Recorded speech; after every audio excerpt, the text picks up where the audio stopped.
오늘은 법령처 수행에 관해서 두 번째 시간입니다. 법령처 수행이라는 것은 이제 법의 이치에 대해서 이해가는 과정이다라고 말씀을 드릴 수가 있습니다. 위파사나 수행은 결국 몸과 마음이라는 그 법을 통해서 그 근본적이고 자연적인 이치, 법의 특성들에 대해서 이해가는 과정입니다. 이때 이제 법의 근원적이고 자연적인 특성에는 두 가지 측면이 있습니다. 이제 첫 번째로 법에 각각 서로 다른 고유한 그러한 성질들이 있습니다. 그리고 두 번째로는 법의 그 보편적이고 일반적인 특성들이 또 한 가지 존재합니다. 그런데 이제 어제 말씀을 드렸던 것처럼 각각의 법, 오온이면 오온, 육근, 육경, 육식이면 각각의 법들에서 어떠한 것이 몸이고 어떠한 것이 마음인가, 어떠한 것이 대상이고 어떠한 것이 대상을 아는 마음인가 하는 이러한 각각의 법들에 대해서 서로 다른 특성들에 대해서 이해하는 것이 바로 법의 고유한 성질, 고유한 특성에 대해서 이해해가는 것입니다. 그런데 이러한 법의 개별적인 고유한 특성들에 대해서 이해하지 못하고서 법의 일반적이고 보편적인 무상고 무아에 대한 이해를 개발한다는 것은 불가능하다라고 할 수가 있습니다. 그렇기 때문에 이제 어제는 먼저 부정적이고 장애가 되고 번뇌가 되는 불선법들에 대한 이해와 그 극복 방법에 대해서 이제 같이 이제 본문을 전해드렸습니다. 그리고 이제 오늘은 선법이 되는 측면, 지혜의 개발이란 어떠한 것인가 하는 측면에서 말씀을 드리겠습니다. 청정도론에서는 지혜에는 이제 여러 가지가 있지만 그 특징으로서는 오직 아는 것 한 가지다라고 정의되어 있습니다.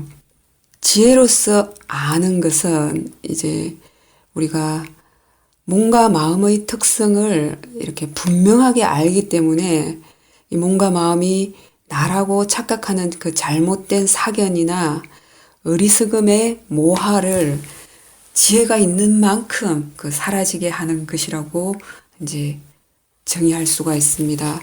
이러한 지혜는 이제 지식과는 다릅니다.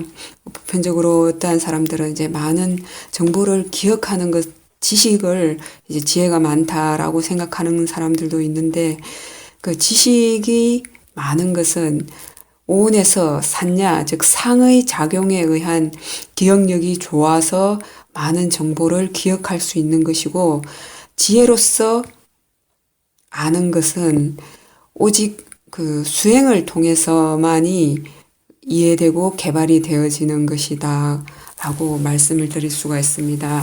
이러한 지혜는 보고 들은 정보에 의한 문해와 그리고 자기 스스로 사유에서 생기는 사해, 그리고 첫 번째 문해와 사해를 통해서 생겨나는 수행 체험을 통한 지혜가 있다라고 이제 다들 알고 계실 겁니다. 궁극적으로 수행을 한다는 것은 바로 이 수혜의 개발을 하기 위해서라고 이제 할 수가 있습니다. 그런데 이제 이 수혜의 개발을 위해서는 첫 번째 문해와 사해가 바르게 되어져야 합니다. 이 문해와 사해가 바르지 않다면은 이제 수혜는 바르게 생겨날 수가 없는 거죠. 그래서 이제 우리가 바른 수행에 관한 정보를 듣는 것은 아주 중요하다고 하겠습니다. 그렇다면은 이러한 수혜가 생겨나도록 하는 원인이 되는 것은 어떠한 것들이 있는가 하는 측면에서 살펴보겠습니다. 먼저 이제 가장 먼저 수혜가 생겨나기 위해서는 지금 현재 매 순간 자기 자신의 몸과 마음을 대상으로 관찰을 했을 때 어떠한 것이 선법이고 어떠한 것이 불선법인가 하는 것을 이제 먼저 알아야 합니다. 어떠한 것이 선법인가 하는 것은 선법은 그 특징으로서 알 수가 있습니다. 생겨나는 순간 몸과 마음이 평온합니다. 그리고 좋은 결과를 가져옵니다. 불선법은 생겨나는 순간 마음이 불편합니다. 그리고 그것은 결코 좋은 결과를 가져오지 못합니다. 그 보시를 하는 행위라든지 계를 지키는 행위, 수행을 동안 그 이해들 이러한 것들은 바로 선법이 되는 것입니다. 그리고 자비심을 일으키는 것, 이러한 선법들은 일으키는 순간 몸과 마음이 평온해지고 그리고 좋은 결과를 가져오게 됩니다. 그리고 불선법들, 그 탐진치의 마음들, 시기 질투하는 마음들, 이러한 마음들은 생겨나는 순간 그 몸과 마음이 불편해지고 그리고 그 결과도 좋지가 않습니다.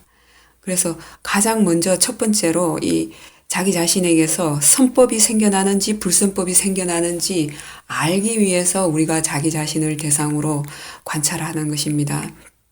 그리고 자기 자신을 대상으로 선법이 생겨나는지 불선법이 생겨나는지를 알았다면 이제 그 다음에는 그 견해를 바르게 해야 되겠죠. 왜냐하면 그 모든 본부들은 그 번뇌가 많다는 것이 그 특징입니다. 그리고 견해가 잘못되었다는 것이 그 특징입니다. 이러한 선법과 불선법이 자기 자신의 몸과 마음에서 관찰이 되어졌을 때 바른 견해가 있지 않으면 자동적으로 이 몸과 마음을 나라고 생각합니다. 내 마음에서 생겨났다라고 관찰을 해서는 그 바른 지혜가 개발이 될 수 없습니다. 그렇기 때문에 첫 번째로는 있는지 없는지, 선법이 생겨났는지 불선법이 생겨났는지를 관찰할 것. 그 다음에 이것은 자연적인 이치로서 생겨나는 법이다라는 이해가 있는지 확인할 것.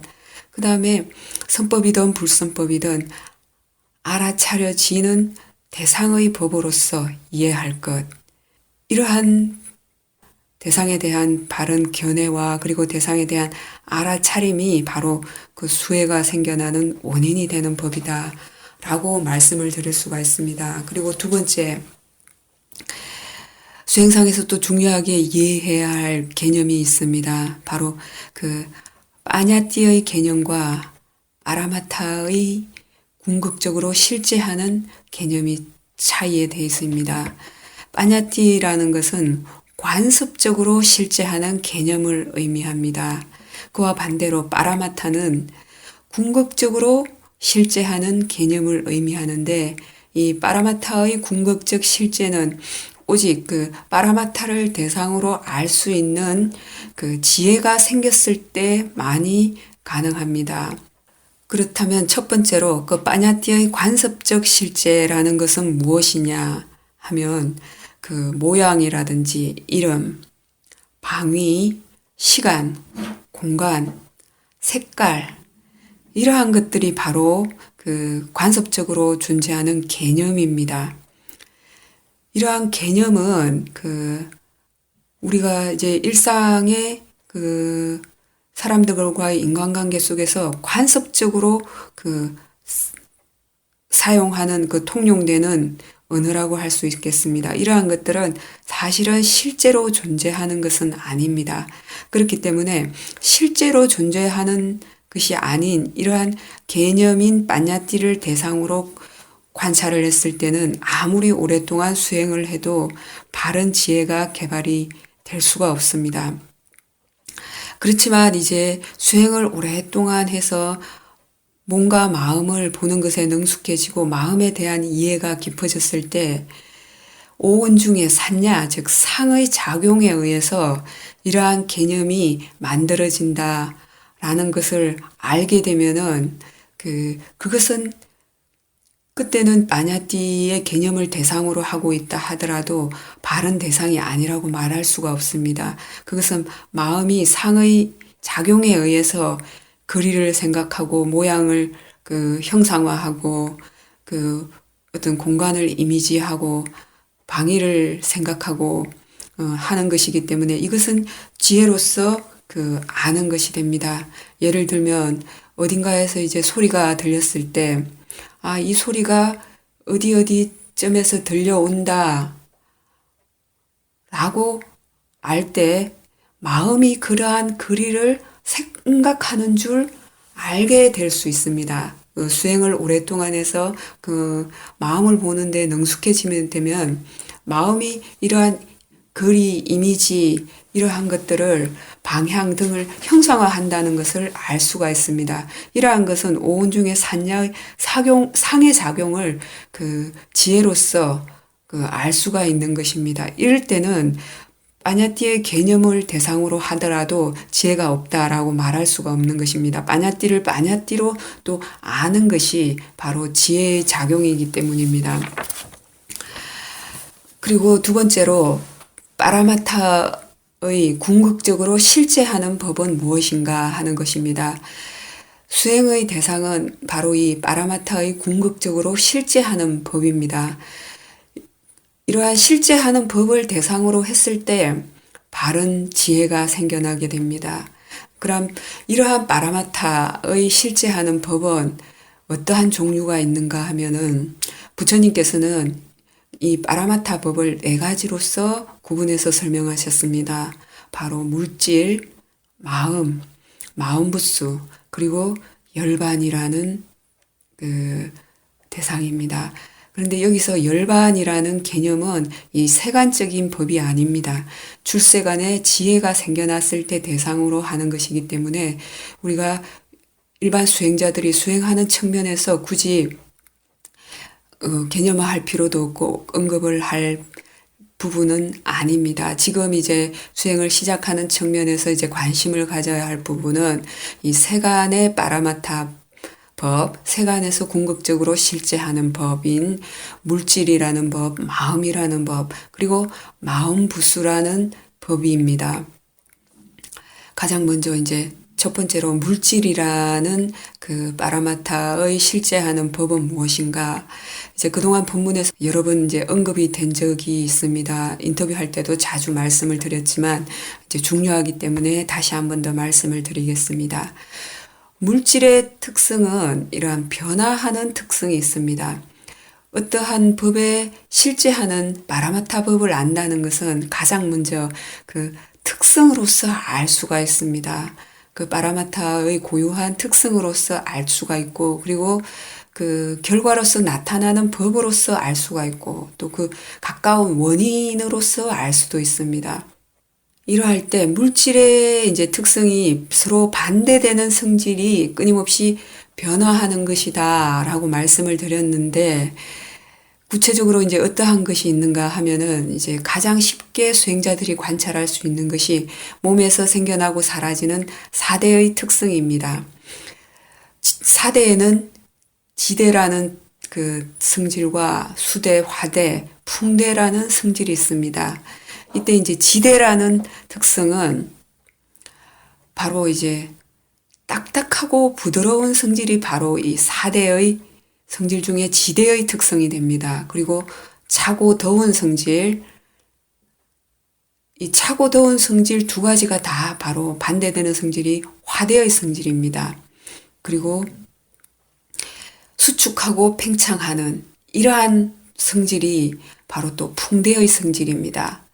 그리고 나머지 한 가지 수대의 성질은 일반 수행자의 지혜로서는 관찰하기가 어렵습니다. 대신에 나머지 세 가지 특성, 지대의 특성이나 풍대의 특성, 화대의 특성이 생겨났다 사라지는 그 뭉쳤다 흩어지는 그 속에 함께 작용한다라고 아시면 됩니다.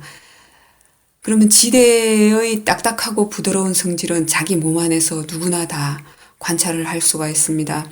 어떤 부분은 딱딱하게 굳어 있고 어떤 부분은 부드러운 성질이 있습니다. 딱딱한 성질이 두드러지는 곳에서는 부드러운 성질이 작용하지 않습니다.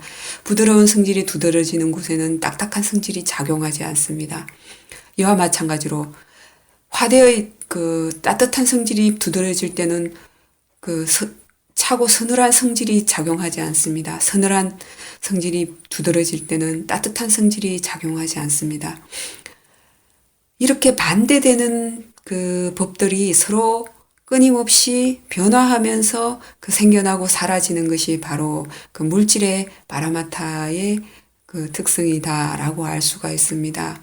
그렇다면 이제 풍대의 성질은 바로 그 배가 부르고 꺼질 때 수축하고 팽창하는 그 느낌을 통해서 풍대가 작용한다라는 것을 알 수가 있습니다. 그리고 대소변이 바깥으로 배출되는 것도 이러한 풍대의 작용이 있기 때문에 대소변이 바깥으로 밀려나가는 것입니다. 그 다음에 또 한 가지 이제 우리가 수행자들이 쉽게 관찰할 수 있는 것이 바로 이제 그 눈을 통해서 보이는 형상, 귀를 통해서 들리는 소리, 그리고 냄새가 맡아지는 것, 맛, 그 다음에 온몸을 통해서 일어나는 감촉들, 이러한 것이 또 그 수행자들이 쉽게 알아지는 것입니다. 이때 이제 온몸을 통해서 그 생겨나는 감촉을 통해서 알 수 있는 법은 바로 그 사대의 특성을 통해서 알 수 있는 것과 같습니다. 그렇기 때문에 여기서 이제 다시 설명을 드릴 부분은 그 6가지 대상 중에서 그 보이는 것, 들리는 것, 냄새 맡아지는 것, 그리고 맛에 대해서입니다.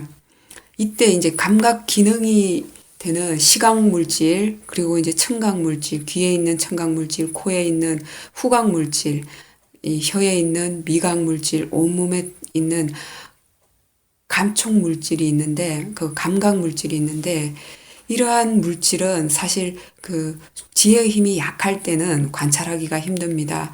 쉽게 두드러지게 관찰할 수 있는 것이 바로 눈이라는 시각 물질을 통해서 보여지는 형상입니다. 이때 형상의 내용은 여러 가지가 있습니다. 사람, 차, 나무, 여러 가지가 있지만 이런 보이는 모든 형상의 궁극적인 특징은 보여진다는 것입니다. 보인다는 것. 이 보인다는 것이 그 형상의 궁극적인 실제하는 파라마타의 법이 되는 것입니다.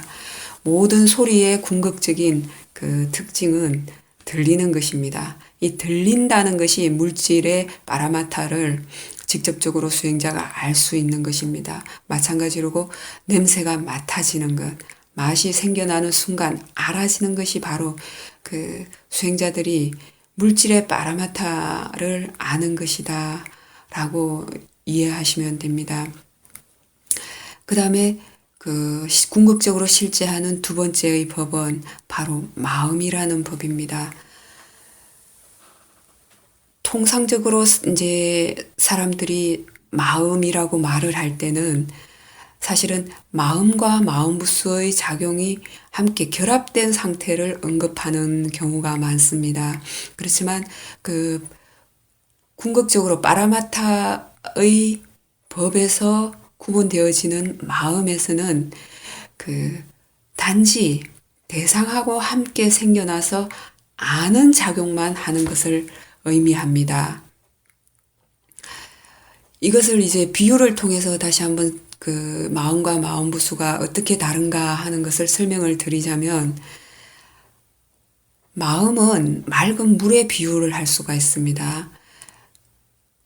이 맑은 물에 붉은색 물감을 타게 되면 붉은색 물이 되고, 파란색 물감을 타면 파란색 물감이 되고, 노란색 물감을 타게 되면 노란색 물이 됩니다. 이러할 때 그 붉고 푸르고 노란 그 첨가물이 바로 마음부수에 해당이 되는 것입니다. 그래서 어떤 마음부수가 마음과 함께 생겨나는가에 따라서 그 마음이 선법의 마음이 되고 불선법의 마음이 되기도 하는 것입니다. 이러한 마음부수에는 총 52가지의 종류가 있다라고 아비담마에서 부처님께서 이제 설명을 하셨습니다. 이 마음부수에 대해서는 이제 오온을 설명하는 과정에서 이제 다시 한번 설명을 드리겠습니다. 그래서 이제 우선은 그 파라마타의 궁극적으로 실제하는 세간법은 첫 번째로 물질이라는 법이 있고, 그 다음에 마음이라는 법, 이러한 마음부수라는 법이 있다라고 아시면 됩니다. 그리고 수행자가 또 구체적으로 알아야 될 법, 개별적이고 고유한 그 특성으로서 알아야 할 법은 오온에 대해서입니다. 오온은 그 부처님께서 존재를 설명하는 그 방법으로서 구분해서 그 표현하신 방법입니다. 우리가 통상적으로 그 나라고 생각하는 이 존재는 궁극적으로 실제하는 법에서 이제 그 구분해서 설명해 보자면 그 5가지로 구분이 되어집니다. 먼저 그 세곤입니다. 이 5가지 물질의 무덕이라고도 이제 풀이해서 설명할 수 있습니다. 세곤인데 한자어로 이제 세곤이라고 그 음력되어졌는데 이것은 물질의 무더기에 속합니다. 이 물질의 무더기는 어떠한 것이 있는가 하는 것은 조금 전에 이제 물질의 파라마타법을 설명을 드리면서 이제 말씀을 드렸습니다. 지수화풍 4대의 성질로서 이 물질이 작용한다고 알아야 하고, 그 다음에 이제 육근, 그 6가지 감각 대상, 그리고 6가지 감각 대상에서 생겨나는 6가지 그 대상, 보이는 형상, 들리는 소리, 냄새, 맛, 온몸을 통해서 생겨나는 그 감촉들, 이러한 것이 바로 물질인데, 물질은 이렇게 서로 반대되는 법들이 끊임없이 서로 변화하면서 그 생멸해 가는 것이다 라고 기억해 두시면 됩니다. 그 다음에 이제 2번째 수온, 웨다나, 즉 느낌의 무더기입니다. 이 웨다나의 느낌에 대해서는 이제 그 웨다나에 대한 관찰 수념처에서 이제 설명을 이미 드린 적이 있습니다. 모든 몸과 마음의 법이 생겨날 때는 이 반드시 웨다나라는 이 수온도 함께 생겨납니다. 그것을 우리는 이제 그 웨다나의 성질, 특징으로서 알 수가 있는데, 웨다나의 특징은 즐겁다고 느끼든지 괴롭다고 느끼든지 즐겁지도 괴롭지도 않다고 느끼든지 그 3가지 중에 그 한 가지 느낌은 반드시 작용합니다. 이때 즐겁다고 느끼거나 괴롭다고 느끼거나 즐겁지도 괴롭지도 않다고 느끼는 이 성질, 이것이 바로 웨다나, 즉 수온의 성질이라고 그 이해하시면 됩니다. 그 다음에 3번째 상온. 이 상온은 빨리어로 산냐라고 하죠. 이 상온 역시 하나의 마음이 생겨날 때, 하나의 대상이 생겨날 때 항상 함께 생겨나는 마음부수입니다. 이 상온의 그 특징은 우리가 이제 기억하는 작용이라든지 그 생각하고 이미지화하는 작용들, 이러한 작용들에 의해서 그 산야의 상이 그 작용하는 것이다 라고 이해하셔야 합니다. 그 다음에 이제 4번째 형온, 빨리어로는 이제 상카라라고 합니다. 이 행온은 사실 이제 그 마음부수가 가장 많이 포함되어 있는데 그 수상행이 다 마음부수입니다. 그런데 그 수온과 상온은 그 특징이 분명하고 그 역할이 너무 분명하고 수행상에서 아주 중요한 마음부수입니다. 그리고 그 마음이 생겨날 때 항상 함께 수반되어서 생겨나는 마음부수이기 때문에 그 부처님께서 따로 그 개별적인 특성을 구분해서 분명하게 그 설명을 해 놓으셨고, 이 2가지 마음부수를 제외한 나머지 50가지의 마음부수가 이 행온, 즉 상카라의 작용 안에 포함되어 있다고 보시면 됩니다. 이 상카라의 작용은 쉽게 말하면 어떤 그 마음으로 하여금 어떤 충동을 일으키게 하고 하는 그 모든 마음 작용이 된다고 볼 수가 있습니다. 사띠도 이 상카라의 마음 작용에 포함이 되고, 뭐 그 외에 탐진치, 뭐 그리고 그 지혜의 좋은 마음부수들, 이러한 마음부수들이 결국이 다 행운의 상카라의 작용에 속합니다. 그래서 우리가 수행을 통해서 좋은 마음을 개발한다라고 할 때는 이 상카라의 행운을 그 질을 개발해 가는 것이다 라고 그 아시면 됩니다. 그 다음에 이제 우리가 그 법령치에서 설명이 되어 있는 일반 수행자들이 개별적인 특성으로서 고유한 성질로서 이해해야 될 것은 그 육근과 육경, 육식에 되어 있습니다. 이것은 이제 여러 번 설명이 되어졌지만 간단하게 다시 한번 언급을 하고 넘어가겠습니다. 육근이라는 것은 6가지 그 대상이 생겨날 수 있는 문을 의미합니다. 그것을 이제 대상이 생겨나는 문이라고 해서 육문이라고도 표현하고 기도 하고 감각기능이라는 측면에서 육근이라고도 그 표현이 되어집니다. 이 6가지 눈이라는 감각 기능, 귀라는 감각 기능, 코라는 감각 기능, 혀라는 감각 기능, 그리고 온몸을 통한 그 감촉이 생겨날 수 있는 그 감각 기능, 그 다음에 마음이라는 그 문을 통해서 6가지 대상이 되는 법이 생겨납니다. 그 6가지 대상은 눈을 통해서는 형상이라는 그 법이 생겨나고, 귀를 통해서는 소리라는 법이 생겨납니다. 그리고 코를 통해서는 냄새라는 법이 생겨나고, 혀를 통해서는 맛이라는 그 법이 생겨나게 됩니다. 그리고 온몸을 통해서는 그 4대의 특성들이 되는 감촉이라는 그러한 그 법이 그 생겨나게 됩니다.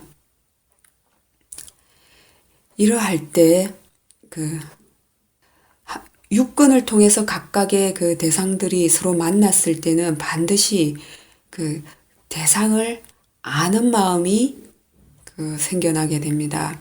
그것이 바로 6가지 식이 되는 것입니다. 그 눈으로 물질을 통해서, 시각 물질을 통해서 눈으로 보이는 형상이 부딪혔을 때 그 보이는 그 형상을 아는 마음이 생겨나고, 그 소리를 아는 마음이 생겨나고, 그 냄새를 아는 마음, 맛을 아는 마음, 그리고 온몸의 감촉을 아는 마음, 그리고 이렇게 그 외의 모든 법들과, 그리고 앞에서 말한 그 5가지 그 전 5식을 아는 그런 재력의식이라는 게 생겨나게 됩니다. 이러한 것들은 우리가 수행을 통해서 각각 이해되어져야 하는 법입니다. 어떠한 것이 그 6가지 문이고, 6가지 대상이고, 6가지 그 아는 마음은 어떠한 것인가 하는 그런 개별적인 그 고유한 성질들에 대해서 수행을 통해서 오직 그 직관적으로 이해해야 하는 법입니다.